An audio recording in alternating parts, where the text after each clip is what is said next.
Hello, Youth Market team. I'm really sorry that I can't be with you at your team meeting. I'm certainly there with you in spirit as we begin a new year filled with new opportunities for our organization and our mission. It's really going to be a great year.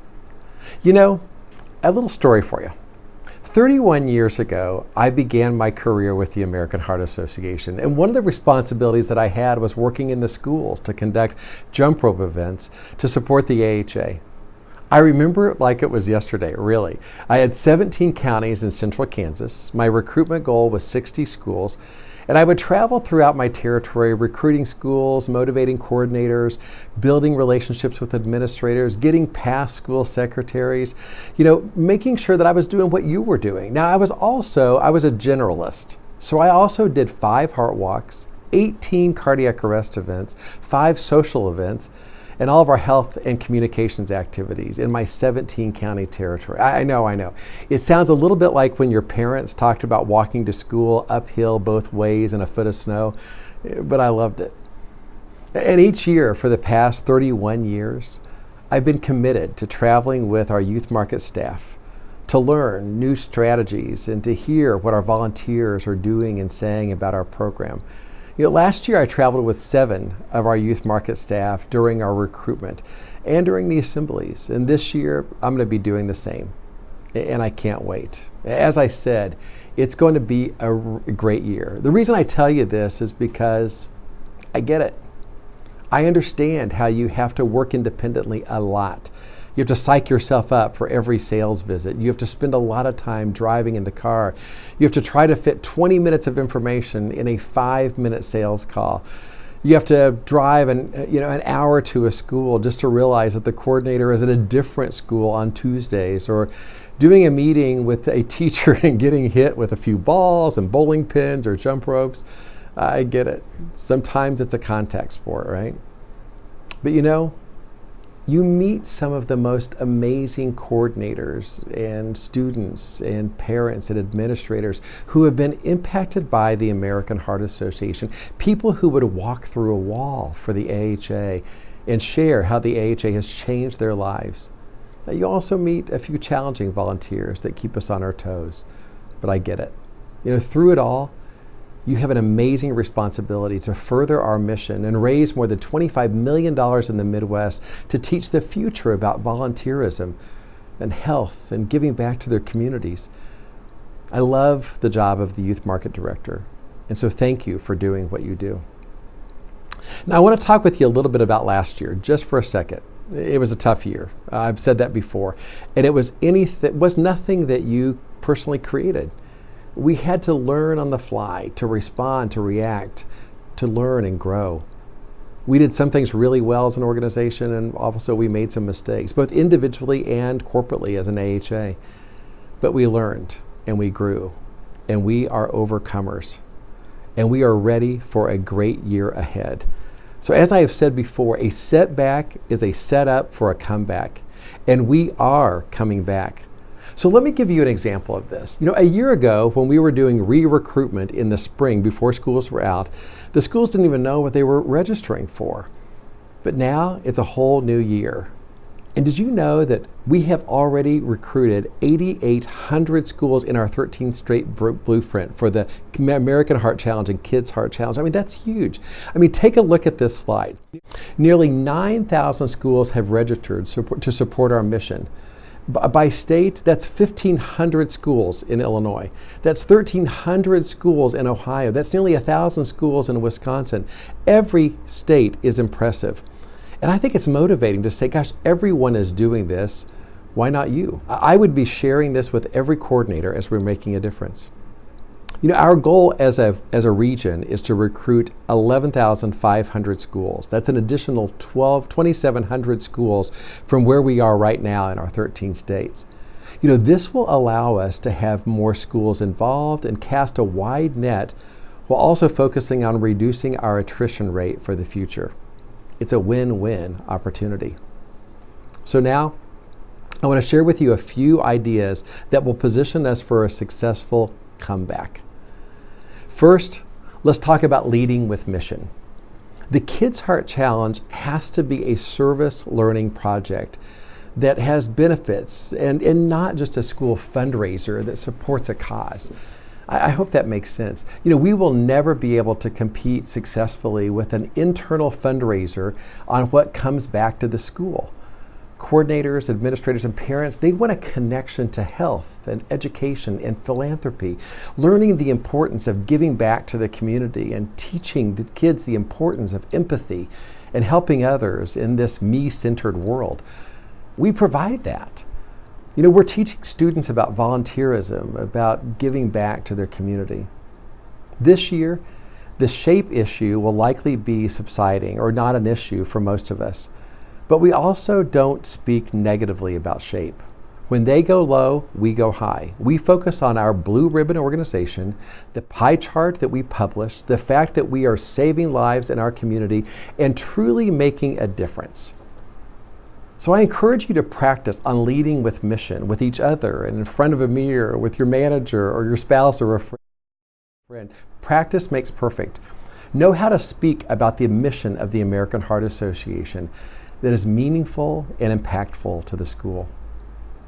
The second strategy is to get back to the basics. Just like I said and did 31 years ago, recruitment is a face-to-face activity. It's relationship building. It's not about sending an email or a mailer. On average, as a specialist, you have about 60 days of recruitment time. That may sound like a lot right now, but then other things happen, meetings and parent-teacher conferences and PTO, and you need to protect your recruitment time. You need to be in the schools, meeting with teachers, principals, superintendents. Is your calendar full with school opportunities? Are you maximizing all 60 days? Is your week prioritized based on projections with our Tier 1 schools or driven by reactions from a lower priority Tier 3 school? Be proactive, not reactive. Challenge yourself to maximize each day and to call on one more school a day. That'll be 60 more schools that we reach during that time period. During the visit, when you're meeting with coordinators, are you using building powerful partnerships training, asking more questions to gain acceptance, or are you listening to them and their needs and what they value? They tell us a lot. Make sure you're listening. And are you sharing about the Give Back program of our grant program to the schools? We distributed more than $155,000 in grants to our 65 schools. Take a look at this next slide that we're talking about grant funding per state. These grants invested in playground equipment and student leadership activities and walking and exercise challenges and other great opportunities to encourage movement and heart health in the schools. All 13 states received funding. And we in the Midwest received 40% of the national funding in our 13 states. I would make sure that I'm sharing this with our coordinators. We need to make sure that we're providing much more on this in the future, and Bill's going to be doing that. And our communication staff are also going to be promoting these grants and talking about it on social media too, so you're not going to be alone on that.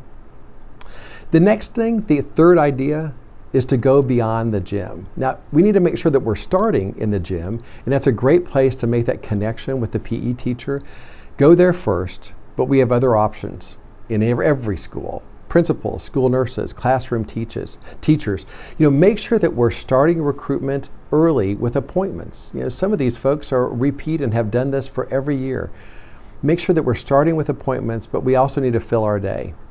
I also love some of the strategies and tactics like the snack and chat, principal meetings that really work to gain acceptance in the school. Bill and our VPs and some of our veteran youth market directors will have lots of great ideas on this topic throughout your meeting. The next idea, the fourth idea, is to make sure that we are going beyond the elementary school. I want to tell you another story. Last year I traveled with Lisa Schweitzer in Milwaukee. And she was fearless. Lisa went to middle schools and high schools and talked about the American Heart Challenge. We had visits with school counselors, student council advisors, principals, talking about the importance of students building a resume for college and being a student leader for community service. Now with e-cigarettes and with vaping issues being a huge challenge in schools, this is a great opportunity to promote the American Heart Challenge and to make a commitment to stop vaping or never start. We can have student-led activities that raise donations and offers community service and leadership opportunities and raises awareness about vaping and e-cigarettes. This is an epidemic. This is an epidemic in our middle schools and our high schools, and we can be part of the solution. What if every staff member recruited 15 schools to do a real student-led American Heart Challenge?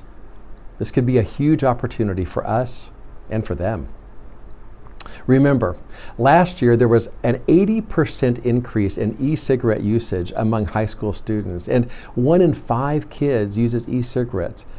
We are part of the solution and working with schools to change this trend. Now, let's lead the way that we are and for the American Heart Challenge in the Midwest. As Henry Ford said, whether you think you can or whether you think you can't, you're right. And I know we can. Lastly, I know this has been a little bit longer than I anticipated, but lastly, I want to talk with you about being an inspiring leader. You are an ambassador going into the schools. You are the AHA. And here's what I want you to remember. We have a winning program. We have a 40-year tradition of partnering with schools. We are teaching volunteerism to students. We are building confidence and leadership skills. We are a blue ribbon organization and transparent with our resources. We are making a difference in the lives of young people by fighting the e-cigarette companies. We are investing in schools and the community. We are providing the opportunity for every child to excel, being a leader and feeling great about themselves, not just the most intelligent or the most athletic child, but every child. We are funding more than $110 million in research throughout the Midwest in every state, and over $11 million of that is focusing on pediatric research. We are focusing on the needs of the students, parents, and administration, what they are telling us and responding to that. We are advocating for increased and improved physical education standards in schools and safe routes to schools. And we're preparing students in each state about what to do in a medical emergency by teaching CPR to all students as a graduation requirement. We are advocating, we are changing lives, we are saving lives, we are making a difference, and we are the American Heart Association, and we are moving the needle on heart disease and stroke. So in closing, I appreciate you, your hard work, your relentless focus on achieving 11,500 schools and raising $25 million.